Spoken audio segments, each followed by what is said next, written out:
Assalamualaikum, sudah siapkah kalian untuk menyelam di lautan kimia? Jika ya, berarti Anda sudah berada di tempat yang tepat. Selamat datang di Ruang Kimia. Saya Salsabila Alexandria dan di podcast ini saya akan membahas tentang senyawa kimia, senyawa aromatik yang biasa kita temui di minyak bumi yaitu benzena. Nah, untuk mengetahui lebih lanjut tentang benzena, kita akan mengundang rekan saya yang untuk menjelaskan lebih dalam. Halo, saya Alika Fatima Zahra yang akan menemani Salsa untuk membahas benzena lebih dalam.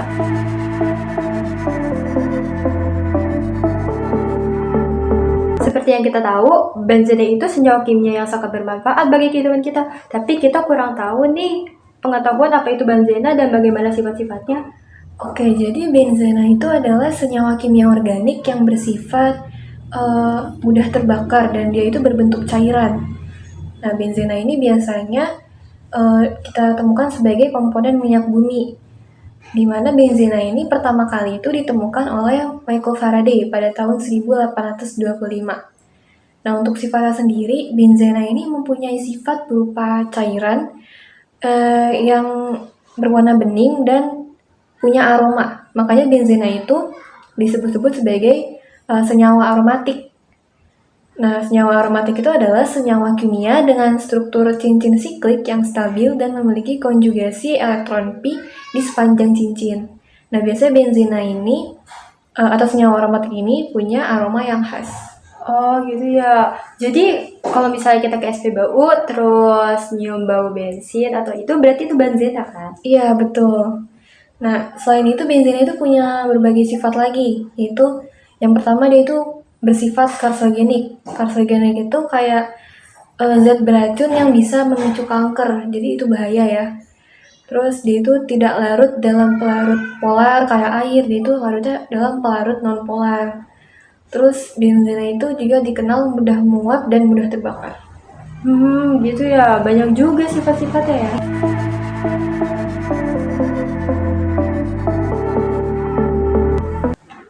Oke, kita lanjut lebih dalam mengenai benzena. Setelah mengetahui sifat-sifat dari benzena nih, aku jadi makin penasaran sama benzena, terutama dengan struktur dari benzena. Untuk strukturnya ya, sebenarnya kalau mau ngomongin struktur kita harus tahu dulu nih sama rumus kimia dari benzena. Kamu tahu nggak nih rumusnya apa? C6H2. Salah.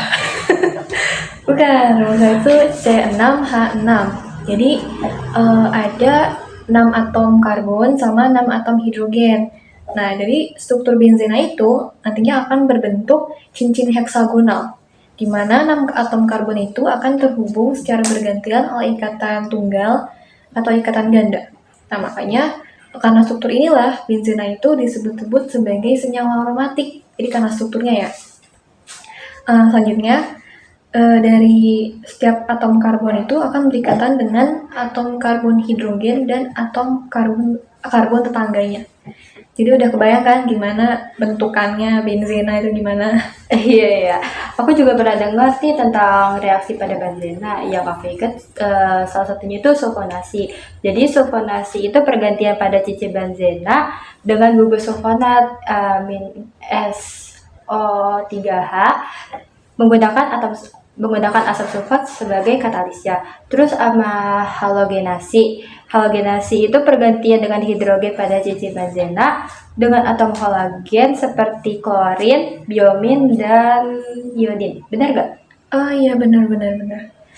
Betul itu, tapi ada lagi reaksi dari benzena. Itu pertama tuh ada reaksi nitrasi, yaitu penggantian atom hidrogen pada cincin benzena dengan gugus nitro menggunakan asam nitrat dan asam sulfat sebagai reagennya.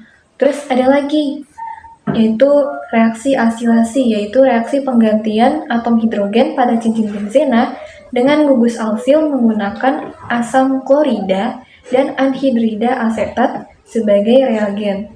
Dan terakhir nih, nama reaksinya keren banget, pakai bahasa Inggris. Friedel-Crafts. Asik. Keren. Yaitu adisi aromatik yang melibatkan penggantian atom hidrogen pada cincin benzena dengan gugus alkil atau asil menggunakan katalis Lewis. Wah, banyak juga ya reaksi pada benzena. Aku juga pernah dengar kalau benzena sendiri ada tata namanya nih. Ya, ada 3 jenis, yaitu 1 substituen, 2 substituen, dan 3 atau lebih substituen. Betul nggak? Betul itu. Nah, untuk benzena dengan satu substituen itu namanya monosubstitusi. Itu aturannya memberi nama gugus fungsinya dulu, terus habis itu diakhiri dengan kata benzena. Jadi ingat ya, pola tata namanya itu gugus fungsi plus benzena. Nah, lalu untuk benzena dengan 2 substituen itu dikenal dengan nama disubstitusi. Nah, disubstitusi ini dikenal dengan 3 tata nama. Jadi dia tuh sangat ribet. Hal ini bergantung dari bagian mana si substituennya itu terikat. Jadi yang ada 3 itu tadi, satu orto, dia itu apabila substituennya itu bersebelahan. Lalu ada meta, yaitu apabila substituennya itu berselang satu. Lalu ada para, yaitu apabila substituennya itu berseberangan. Nah, biar mudah itu kita ingat rumus tata namanya atau pola tata namanya itu nama posisi plus nama substituen kurang prioritas plus nama substituen lebih prioritas plus benzena. Oh, ada substituen prioritas sama kurang prioritas ya. Itu cara bedainnya dan taunya gimana, cara? Itu diingat-ingat aja sih ya. Yang paling prioritas itu gugus karboksilat, yaitu COOH. Terus yang paling gak prioritas itu gugus halogen atau X, yang meliputi F, Cl, Br, dan I. Nah, biar lebih jelas urutannya itu, kalau dari yang paling prioritas ya, itu dimulai dari COOH, lalu SO3H, CHO, CNOH, NH2, R, NO2, sama X. Oh, begitu ya. Unik banget di kimia. Ada prioritas sama gak prioritas. Iya nih, unik banget. Oh ya, yang terakhir itu kan tadi ada benzena dengan 3 substituen atau lebih. Nah, itu kita kenal dengan nama polisubstituen. Nah, penamaannya itu menggunakan nomor yang ditulis dengan alfabet. Jadi dia beda sendiri. Paling beda. Oh my god, saling beda. Iya. Nah, ini nomor terkecilnya itu diberikan kepada gugus fungsional kayak alkohol, aldehid, sama karboksilat. Nah, pada tata nama ini polanya itu, ingat-ingat ya, nomor substituen kurang prioritas plus nama substituen kurang prioritas plus nama substituen paling prioritas plus benzena. Nah, di mana urutan prioritasnya itu dari yang paling prioritas itu dia itu dari COOH, SO3, CHO, CNOH, NH2, R, NO2, sama X. Gimana? Rumit kan? Rumit banget, aku pusing. Jadi cara gampangnya cuma diapalin aja gitu ya? Iya, diapalin yang paling prioritas sama nggak prioritas sama pola-pola tata namanya. Ya, siap dihafal.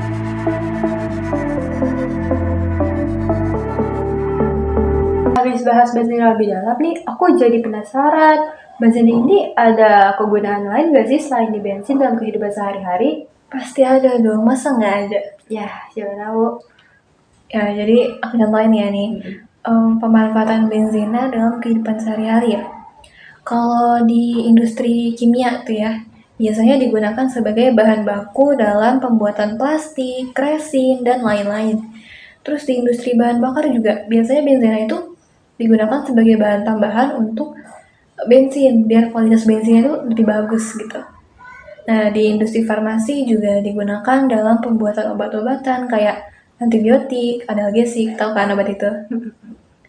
Terus benzena ini kayak turunannya itu alkylbenzena sulfonat digunakan dalam pembuatan deterjen.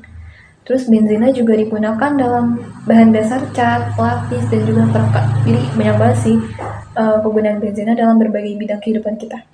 Wah, banyak banget ya ternyata manfaat dari benzena. Dampak positifnya ya kayak itu jadi bahan baku untuk farmasi, penelitian ilmiah, bahkan turunannya bisa jadi deterjen gitu kan. Iya. Nah, tapi dari benzena ini, dari sekian banyak dampak positif yang kita alami, ada gak sih dampak negatif kalau penggunaan dari benzena ini?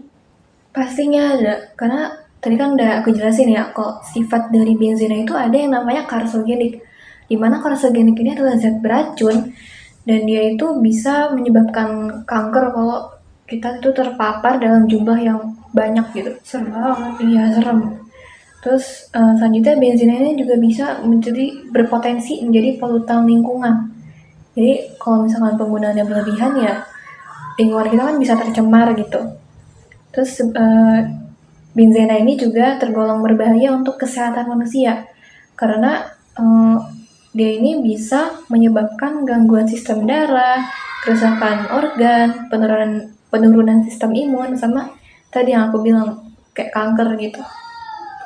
Oh gitu ya, seru banget. Oke, dari pembahasan tentang benzena dapat disimpulkan bahwa benzena sendiri adalah cairan tak berwarna yang mudah terbakar kan, yang memiliki manfaat dalam kehidupan sehari-hari nih, banyak kan manfaatnya dan bisa dijadikan berbagai produk. Nah, tapi benzena memiliki resiko kesehatan yang sangat fatal karena memiliki Sifat karsogenik ya. Nah, oleh karena itu penggunaan dan paparan benzina itu harus kita kelola dengan hati-hati untuk mengurangi resiko negatif terkait kesehatan dan lingkungan kita. Upaya terus-menerus dalam mengembangkan alternatif yang lebih aman dan ramah lingkungan sangat penting untuk kita lakukan. Penting banget sih, karena bahaya banget ya. Iya. Oke, sekian obrolan dari Kalbi tentang benzena. Semoga bermanfaat. Makasih Alika udah datang ke sini. Ya, makasih sudah mengundang. Ya, makasih, semoga bermanfaat untuk semua yang menonton. Assalamualaikum.